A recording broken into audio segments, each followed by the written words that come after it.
Welcome. स्वागत है हमारे YouTube चैनल अग्रहरि कुंज के अगले एपिसोड में। भारतीय धर्म संस्कृति के अनुसार रक्षाबंधन का त्यौहार श्रावण मास की पूर्णिमा को मनाया जाता है। ये त्यौहार भाई बहन को स्नेह की डोर में बांधता है। इस दिन बहन अपने भाई के मस्तक पर टीका लगाकर रक्षा का बंधन बांधती हैं, जिसे राखी कहते हैं। श्रावण मास के शुक्ल पक्ष की पूर्णिमा को मनाया जाने वाला यह पर्व इस साल 22 अगस्त 2021 को है। इस त्यौहार पर बहनें अपने भाइयों को राखी बांधकर उनके सुखद भविष्य और लंबी उम्र की कामना करती हैं। रक्षाबंधन एक ऐसा त्यौहार है जो भाई बहन के प्यार को और मजबूत बनाता है। अब तो प्रकृति संरक्षण हेतु वृक्षों को भी राखी बांधने की परंपरा प्रारंभ हो गई है। उत्तरांचल में इसे श्रावणी कहते हैं। वहीं महाराष्ट्र राज्य में ये त्यौहार नारियल पूर्णिमा या श्रावणी के नाम से विख्यात है। तमिलनाडु, केरल, महाराष्ट्र और उड़ीसा के दक्षिण भारतीय ब्राह्मण इस पर्व को अवनी अवित्तम कहते हैं। रक्षाबंधन कब प्रारंभ हुआ, इसके विषय में कोई निश्चित कथा नहीं है, लेकिन जैसा कि भविष्य पुराण में लिखा है, सबसे पहले इंद्र की पत्नी ने देवराज इंद्र को देवासुर संग्राम में असुरों पर विजय पाने के लिए मंत्र सिद्ध करके रक्षा सूत्र बांधा था। इस सूत्र की शक्ति से देवराज युद्ध में विजय हुए। वहीं एक अन्य पौराणिक कथा के अनुसार शिशुपाल के वध के समय सुदर्शन चक्र से भगवान श्री कृष्ण की उंगली कट गई थी। तब द्रौपदी ने अपनी साड़ी का आंचल फाड़कर श्री कृष्ण की उंगली पर बांध दिया। इस दिन सावन पूर्णिमा की तिथि थी। भगवान श्री कृष्ण ने द्रौपदी को वचन दिया कि समय आने पर वो आंचल के एक एक सूत का कर्ज उतारेंगे। द्रौपदी के चीरहरण के समय श्री कृष्ण ने इसी वचन को निभाया था। आधुनिक समय में राजपूत रानी कर्णावती की कहानी काफ़ी प्रचलित है। राजपूत रानी ने अपने राज्य की रक्षा के लिए मुगल शासक हुमायूं को राखी भेजी। हुमायूं ने राजपूत रानी को बहन मानकर राखी की लाज रखी और उनके राज्य को शत्रु से बचाया था। इस वर्ष रक्षाबंधन पर कुछ दुर्लभ संयोग बन रहे हैं। रक्षाबंधन पर ग्रहों का ऐसा दुर्लभ संयोग लगभग 474 साल बाद बन रहा है। इससे पहले 11 अगस्त 1547 को ग्रहों की ऐसी स्थिति बनी थी। रक्षाबंधन का पर्व इस वर्ष शुभ संयोग में मनाया जाएगा। इस बार रक्षाबंधन पर शुभ योगों का निर्माण भी हो रहा है।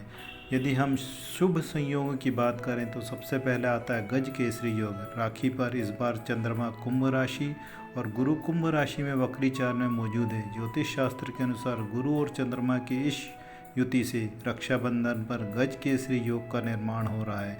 ज्योतिष में गज केसरी योग को बहुत ही शुभ माना गया है। इसी प्रकार दूसरा योग है वह शोभन योग है। रक्षाबंधन के दिन सूर्य, मंगल और बुध तीनों एक साथ सिंह राशि में मौजूद रहेंगे। रक्षाबंधन पर प्रातः 6:15 से प्रातः 10:34 तक शोभन योग रहेगा। वहीं यदि हम तीसरे योग की बात करें तो इस दिन जो रक्षाबंधन है वो धनिष्ठा नक्षत्र में मनाया जा रहा है। धनिष्ठा नक्षत्र शाम 7:39 तक रहेगा। आइए अब बात करते हैं राखी बांधने के समय का चयन।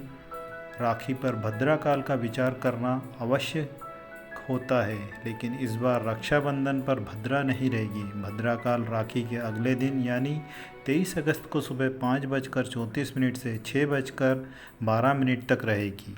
इसी प्रकार भद्रा के अलावा राहु काल में भी किसी भी तरह का शुभ कार्य करना वर्जित माना गया है। राखी बांधने का मुहूर्त तो वैसे दिन भर रहेगा, लेकिन स्थिर लग्न में राखी बांधना और भी शुभ रहता है। ये अब हम आपको बताते हैं कि राखी बांधने का शुभ मुहूर्त क्या रहेगा। राखी बांधने के जो इस बार मुहूर्त रहेंगे वो प्रातः, मध्याह्न व शाम तीनों समय में है। यदि हम प्रातःकाल की बात करें तो सुबह 6:15 से शुरू होकर 7:51 तक हम प्रातःकाल में राखी को बांध सकते हैं। वहीं मध्याह्न या दोपहर की बात करें तो 12 बजे से लेकर दोपहर 2:45 तक भी शुभ मुहूर्त है। वहीं यदि हम शाम को सायंकाल में राखी बांधने की बात करें तो 6:31 से लेकर 7:59 तक यह शुभ मुहूर्त रहेगा। वैसे तो किसी भी रंग की राखी को किसी भी जातक को बांधा जा सकता है, लेकिन यदि हम कुछ रंगों का ध्यान रखेंगे और उन्हें राशि के अनुसार बांधेंगे तो जातक को विशेष फलदायी होगा। आइए बात करते हैं कि किस जाति के राशि को किस रंग की राखी बांधना चाहिए। लाल रंग की जो राखी है वह मेष राशि के जातकों के लिए अति उत्तम होती है। वहीं यदि हम बात करें सफ़ेद रंग की तो वृषभ एवं तुला राशि के जातक के लिए ये विशेष रूप से फलदायी होती है।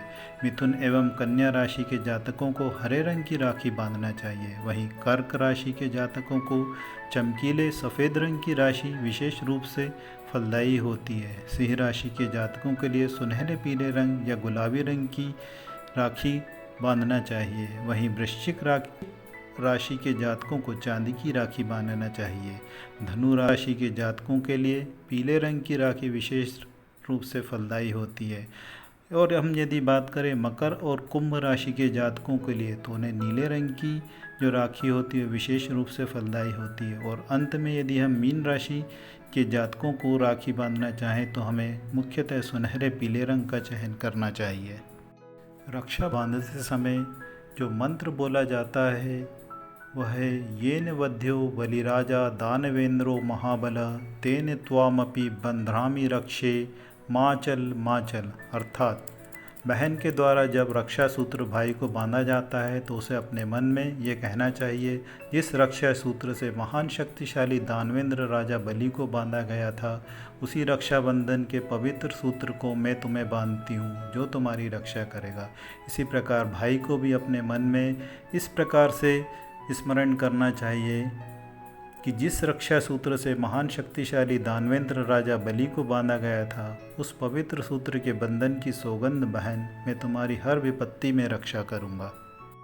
कच्चे धागों से बनी पक्की डोर है राखी, प्यार और भीनी शरारतों की होड़ है राखी, भाई की लंबी उम्र की दुआ है राखी, बहन के पवित्र प्यार की दुआ है राखी। आप सभी को रक्षाबंधन की हार्दिक शुभकामनाएं।